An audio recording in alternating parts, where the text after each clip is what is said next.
أهلا بكم طلاب الصف الثالث الإعدادي وحلقة جديدة من حلقات الإنجليش تحت رعاية وإشراف وزارة التربية والتعليم. المرة اللي فاتت خلصنا Unit 3 My Community، أخدنا Lessons 4, 5, 6 and 7. النهاردة هنحل مع بعض الإكسرسايزز اللي في الريفيو وبعض إكسرسايزز في الورك بوك من اليونتس 1, 2, 3 وهنعمل ريفيجن على 3 units 1, 2 and 3. Let's start our lesson.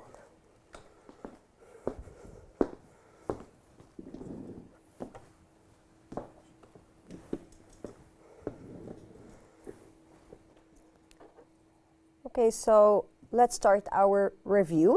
As I told you that we're going to revise units 1, 2, and 3. Our first exercise is in the student's book, page 32. So please open your student's book, page 32, and let's answer together. هنفتح student's book, page 32 عشان نحل مع بعض أول exercise في الدرس بتاعنا أو في الحلقة بتاعتنا.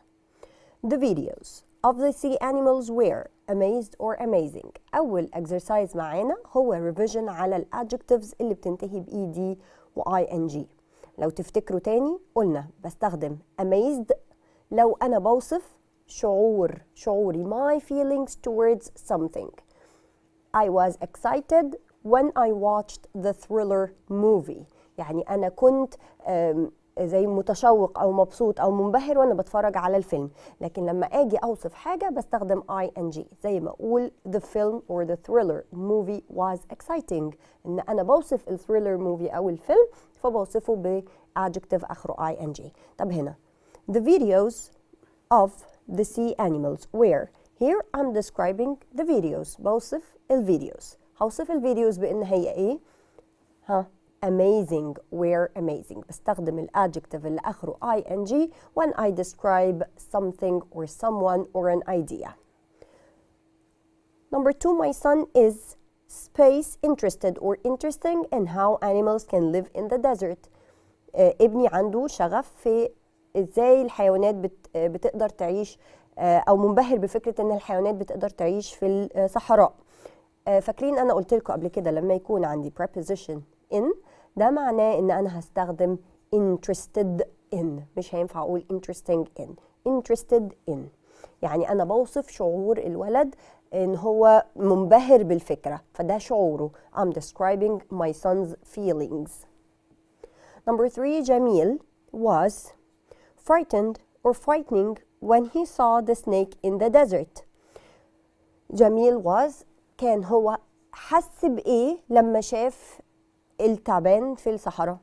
فhere I'm describing Jamil's feelings, and when I describe someone's feelings as I explained, we say he was frightened. I learned lots of surprised or surprising things about sea animals. أنا تعلمت حاجات يعني فيها مفاجأة أو حاجات مسلية عن ال sea animals، حيوانات البحر أو كائنات البحرية. طيب here I'm describing things، الحاجات اللي أنا اتعلمتها، فأنا بوصف الحاجات اللي أنا اتعلمتها. when I describe something I use ing. So I learned lots of surprising things about sea animals. Number 5, Medhat was really excited or exciting before going to the exhibition, but he thought it was a bit bored or boring. Here I have two adjectives. Excited, exciting on one hand, and on the other hand I have bored and boring. The first adjective, excited or exciting, I am describing Medhat's feelings. بوصف شعور مدحت، بيوصف شعوره لما بيروح الexhibition المعرض. So I'm describing Medhat's feelings, so I say he was really excited. طيب تاني adjective, but he thought it على المعرض was a bit bored or boring. Here I am describing the exhibition. فهنا أنا بوصف في ال second adjective المعرض فبقول it was boring. So Medhat was really excited before going, but he thought it هنا refers to the exhibition. It was boring. It هنا عايدة على ال exhibition أو المعرض عشان كده بنقول boring. Let's read these two texts together and then answer the questions in the exercise. Read the text about two teenagers. How do they want to help the community? This exercise and these two passages are in the student's book, page 33. نفتح مع بعض page 33 في student's book. هنقرأ two texts، واحدة على طارق وواحدة على جودي، وبعدين هنحل أسئلة مع بعض. Okay, let's read about طارق. I am really excited about this week as I am going to start my new volunteering job. أول حاجة هو بيوصف excited، اتفقنا excited about، I am excited about يعني بيوصف شعوره إن هو متحمس جدا to start my new volunteering job. What's the meaning of volunteering؟ خدنا قبل كده volunteer. To volunteer means to do something without getting paid or without receiving any money. إن أنا بعمل حاجة بدون ما باخد مقابل مادي. فvolunteering job يعني شغل تطوعي أو عمل تطوعي. إيه هو العمل التطوعي ده or what is the volunteering job? My basketball team are going to play basketball with some disabled children and teach them about the game. So the job is, or the volunteering job is that he and his team are going to play and teach basketball to kids with special needs. Disabled children اللي هم أطفال من ذوي الاحتياجات الخاصة. فهو وفريق الباسكتبول بتاعه كرة السلة هيلعبوا ويعلموا أطفال من ذوي الاحتياجات الخاصة مهارات اللعب أو أساسيات الباسكتبول. This is his job or volunteering job. ده الشغل التطوعي اللي هو بيقول عليه. I love children. I have 3 younger brothers and sisters, so I think it will be really fun. هو بيقول أنا بحب جدا الأطفال لأن أنا عندي 3 إخوات أصغر مني، صبيان وبنات يعني. So I think it will be really fun. هيبقى شيء مسلي بالنسبة لي لما ألعب مع الأطفال دول. I am happy I can volunteer with my friends too. هبقى مبسوط لما أتطوع مع أصحابي. I think it's important that people help their community. هو شايف إنه ده شيء مهم إن إحنا نساعد الكوميونتي اللي هو المجتمع بتاعنا. Let's read about Judy. This is Judy. Let's read this text about Judy. My friend and I are looking for some volunteer job or volunteer work. هي نفس الحاجة، هي وصديقتها بيشوفوا عمل تطوعي volunteer work. We want to help elderly people or young children. ايه العمل التطوعي اللي هي حابة تشارك فيه؟ هي حابة تساعد يا إلا elderly people، خدنا قبل كده elderly people. Elderly people means old people، ناس كبار في السن. هي حابة تساعد يا إلا كبار في السن أو or young children، أطفال صغيرين. We both like little children. Both هنا عايدة على or both here refers to my friend and I، يعني أنا وصاحبتي. Like little children، بنحب الأطفال. We are going to ask at local community centers about reading to elderly people and local schools about helping young children to read. فهي بتقول هنسأل في اللوكال community centers، في المراكز المحلية يعني بتاعت المجتمع about reading to elderly people، إن احنا نروح نقرأ للناس الكبيرة في السن and local schools، وهنروح برضو في المدارس and ask about helping young children to read، ونساعد الأولاد الصغيرين على إنهم يقروا. We read a lot in our spare time. What's the meaning of spare time? Spare time means free time. Free time. Spare time is free time. اللي هو وقت الفراغ بتاعنا. But we want to do something useful for other people. يعني إحنا بنقرأ على طول في الوقت الفراغ بتاعنا، ولكن إحنا حابين كمان نعمل حاجة مفيدة. Useful، حاجة مفيدة أكتر للناس. This is the exercise. Complete the sentences with both and, either, or, neither and nor. هنكمل الsentences بالcollocations اللي أخدناها قبل كده. قلنا both بيجي معها and, either, or, neither, nor. So we're going to complete these sentences using these collocations. Of course, according to the information we get from the passage. So the first one, طارق and Judy like children. في حاجة إن أنا ممكن أرجع للباسج عشان أتأكد هل هما الاتنين بيحبوا الأطفال أو لأ، وممكن بدون الرجوع للباسج أنا عندي and، فاللي بتيجي مع and is both. I use both with and. Both طارق and Judy like children. هما الاتنين بيحبوا الأطفال. Number 2, space طارق space Judy is working as volunteers now. طيب في الحالة دي أنا مش عندي أي clue، لا عندي مثلا nor، I don't have nor، I don't have or، I don't have and. ما عنديش أي واحدة من دول عشان أعرف التانية إيه. فأنا ممكن أرجع للباسج عشان أعرف is working as volunteers now. طبعا أنا لو هحط and both and يبقى دي هتبقى this should be a plural verb، لأن both و and بتاخد plural verb. السنجلر يبقى بتبقى neither أو either. فخلينا نشوف هما في حد فيهم حاليا شغال كمتطوع. هي هنا لسه she's looking for، she's still searching for a volunteer work، يعني البنت لسه بتدور، يعني هي حاليا مش متطوعة، هي لسه بتبحث عن تطوع. والولد هنا بيقول I'm excited, I'm going to start my new volunteering job this week. يعني لسه برضو هيبدأ، يبقى ولا هو ولا هي حاليا متطوعين، لسه الموضوع ده هيبدأ. So we use neither nor. Neither طارق nor Judy is working as volunteers now. Judy wants to work with space elderly people, space children. جودي عايزة تشتغل مع elderly children. هل هي both ولا either ولا neither؟ هنا الquestion دي I still don't know. I don't have any clue. I don't have a hint to the correct answer. ما عنديش أي حاجة hint للcorrect answer. So I have to get to the passage in order to know. Judy wants to work with. هي حكت فوق. هل هي عايزة تشتغل مع الاتنين مع بعض؟ ولا عايزة تشتغل مع ده ولا ده؟ ولا هي عايزة تشتغل مع ده أو ده؟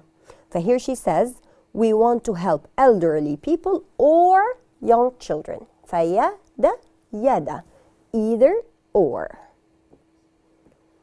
اللي بتدي معنى يا ده يا ده هي either elderly children or elderly people or young children. either elderly people or young children. يا ناس كبيرة في السن يا أطفال صغيرين. طارق is going to space play space teach basketball. طيب هنا play و teach حاجتين. طيب هل هو قال neither nor أو either يا ده يا ده ولا هيعمل الاتنين؟ Let's get to the passage. Here طارق says I'm going to start my new volunteering job. My basketball team are going to play and teach. So he's going to do the two things. So he's going to both teach and play. هيعمل الحاجتين مع بعض.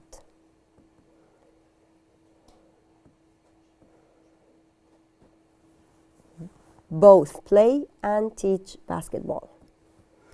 Space teenagers are going to volunteer with their friends. التeenagers اللي هم المراهقين الولد والبنت are going to volunteer with their friends. احنا عارفين وقرينا ان هم الاتنين عايزين يتطوعوا مع اصحابهم. So both teenagers are going to volunteer.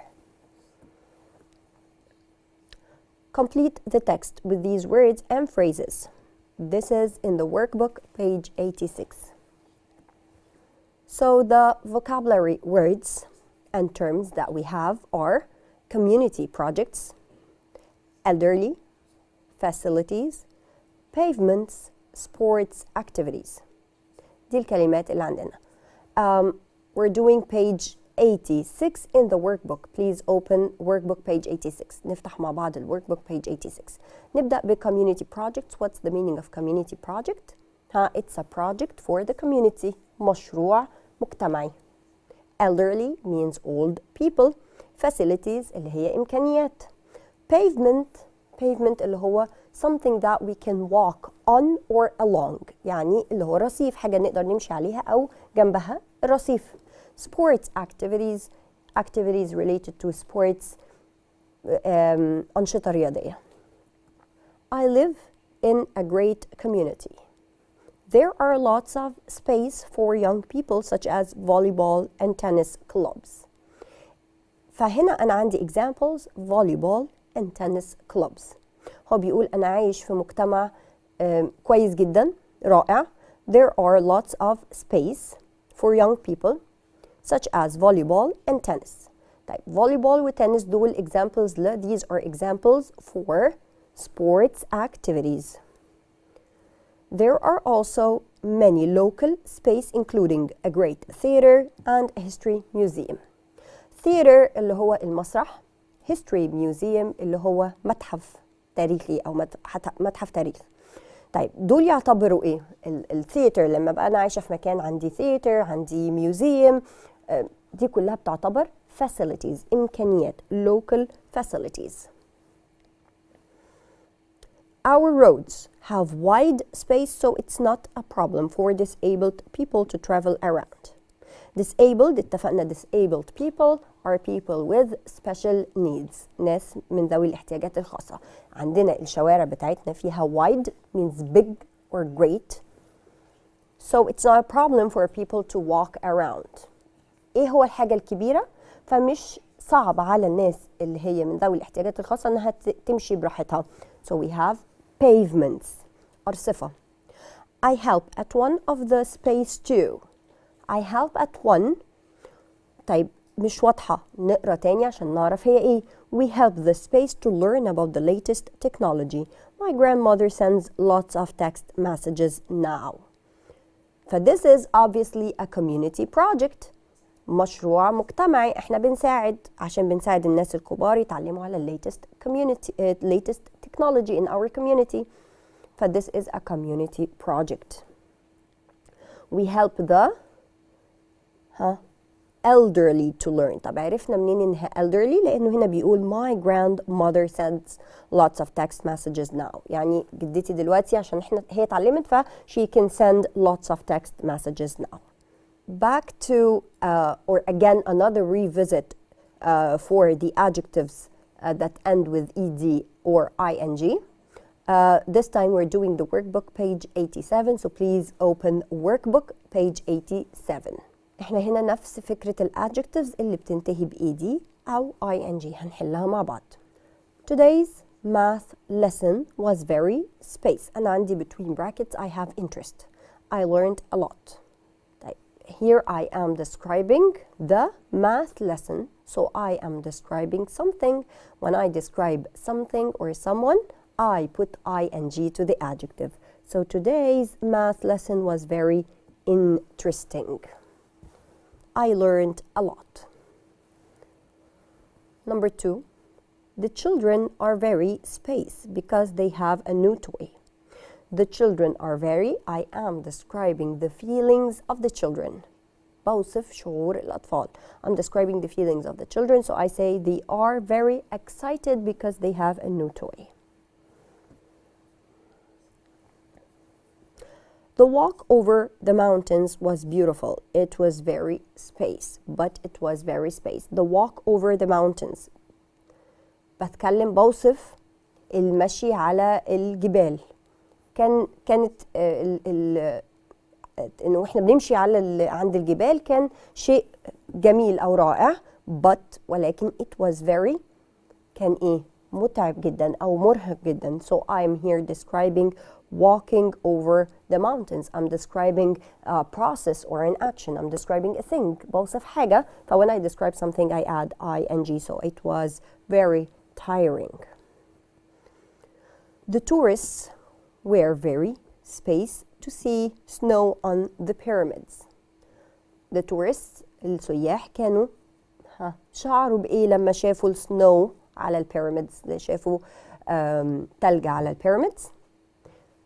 Here I'm describing the feelings of the tourists. بوصف شعور التورست. So I say they were surprised.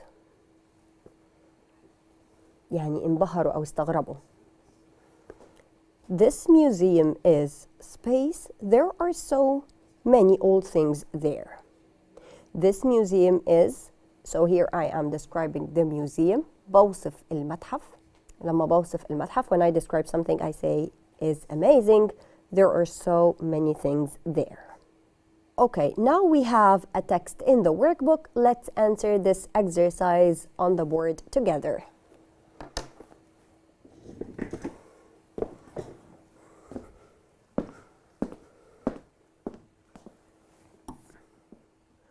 So now let's do this exercise together. Complete the text with these words. I want you to open the workbook, page 93. نفتح الworkbook مع بعض, page 93 عشان نحل. The vocabulary words or the terms that we have. At, this is a preposition that we use when I have time. زي ما بقول at 7 o'clock, at 8 o'clock, preposition of time لو تفتكروا. Best, this is one of the superlative forms of the adjective. Form of good, يعني best هي ال superlative form من كلمة good.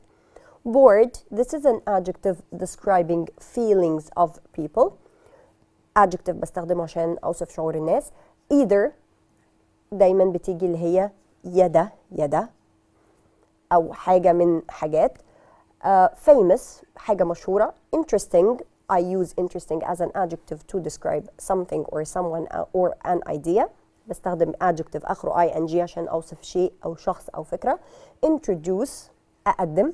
Neither, ولا, وبتيجي معاها nor، أو ممكن تيجي لوحدها بمعنى يعني ولا حاجة من الحاجتين دول. Next, جنب oldest is the superlative form of old. And opens, this is verb opens in the present simple. Good morning, everyone. I'd like to space myself. I'm Judy and I work for See the Best of Cairo. طيب. What is the correct word in this blank? Here she says, I am Judy and I work for See the Best of Cairo. So she's actually introducing herself. هي هنا بتعمل ايه؟ هي بتعرف نفسها. بتقدم نفسها للناس. So I would like to introduce myself. Today we are going to visit two places. بتكلم الناس ان احنا هنزور مكانين. They are not the most space ones, but we think they are the space. هما مش حاجة وهنا عندي the most. ف I need to use معنى ان انا عندي most يبقى انا كده عندي adjective. المفروض ان ده superlative form بس انا عندي adjective مش هينفع ياخد est. فهستبعد oldest لانه ما ينفعش اقول the most oldest، بقول على طول the oldest. وهستبعد best، ما ينفعش اقول not the most best، فهقول they are not the most famous. واكيد هي مش هتبقى بتقدم اماكن وتقول not the most interesting، ان هو اماكن مش مسليه اصلا. طب هي جايباهم ليه في الاماكن دي؟ ف not the most famous هم مش اكتر اماكن مشهوره، ولكن they are the، عندي the تاني عشان توضح again that I need a superlative adjective. هم they are not the most famous but they are the best. هم الأفضل. Why? Why are they the best? Because they are space full of tourists nor expensive. So I have nor. This is a key to neither, or this is a collocation with neither. So because they are neither full of tourists nor expensive.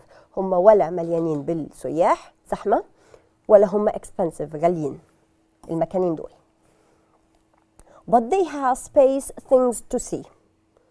فيهم أماكن things. So here I am describing things, so I need an adjective that ends with ing in order to describe things. الadjectives اللي بتنتهي ب ing عشان أوصف شيء. So interesting things. Firstly, in the morning, we're taking you to the Egyptian Railways Museum. It's space at 9 a.m. Remember the present simple for scheduled events and scheduled occasions or events. لما بيكون عندي schedule وحاجة هتبدأ في الميعاد وتنتهي في ميعاد بستخدم ال present simple. I use the present simple. So it opens at 9. يعني هو هيفتح بالضبط الساعة 9. Here you will find trains, but also some other historical forms of transport. في قطارات trains وكمان أنواع تانية من الترانسبورت وسائل مواصلات تانية, including planes. The museum is space to Cairo train station. So I have is next to بجوار. Then space about 2 p.m. We're going to the house of جمال الدين ذهبي. Here I have time, so I need a preposition of time. محتاجة preposition of time عشان أقول على الساعة 2 بالظبط. So at about 2 p.m. This is one of the space houses in the city. The تاني to show that this is the superlative form. وعندي the من غير most فهستخدم oldest houses من أقدم البيوت. It has beautiful windows, doors, and even a fountain. You know you won't be space of these places. You won't be هنا بوصف شعور الناس. هي بتقول لهم أنا متأكدة إن أنتوا مش هتشعروا بإيه. يبقى أنا I need an adjective that ends with ed. You won't be bored in either of these places. في أي من المكانين دول. احنا كده خلصنا البارت بتاعنا. رجعنا على خلصنا بعض الاكسرسايزز اللي في الريفيو سواء في الستودنتس بوك او الورك بوك، وعملنا ريفيجن على الادجكتيفز that end with ing and ed، واخدنا بعض الاكسرسايزز حليناها فيها superlative، فيها comparative، فيها either or و neither nor both and، وهنكمل part 2 برضو في الريفيو بتاعنا. See you, best of luck and bye.